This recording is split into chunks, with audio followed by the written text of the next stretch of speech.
What's up, everybody? Joe Patrick here. 92.9 The Game. As you can see, I had to get dry inside of my car from a wet, cold, rainy, flowery branch where we just got done with practice. And we're going to do, we call these things instant analysis. We're going to do some analysis of the offensive line in a couple of respects here.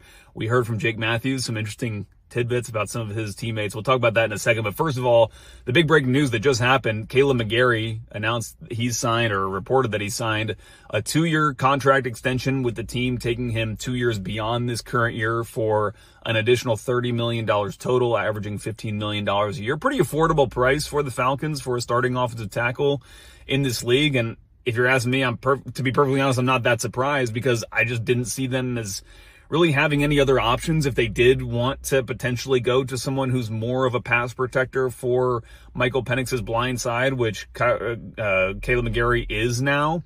Falcons coaches will tell you it's not as much of a blind side issue as maybe it has been in past years, past eras of the NFL, but especially with this Falcons team being predominantly a pistol and shotgun style offense.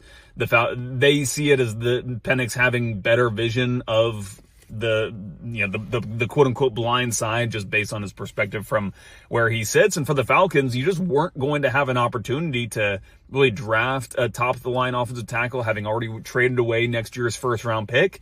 And frankly, starting offensive tackles don't really hit the free agent market that often in the NFL. So I'm not surprised to see Kaleb McGary get that deal done. And he talked about it after the first practice of training camp, saying that he wanted to get a deal done. Jake Matthews also shared a couple just random factoids about some of his offensive line teammates. Ryan Neuzil, maybe the most interesting man in the world. Jake Matthews says he's very aware of everything that's going on Twitter and in world news. And when he was a rookie, he would literally give quote unquote news flashes to the team in the team meetings. And then he also very funnily compared Chris Lindstrom in the way that he can kind of turn the switch from being super nice guy to competitor mode to Bobby Boucher in the Waterboy, saying that he runs around with a high pitched squeal and hits people just like Bobby Boucher.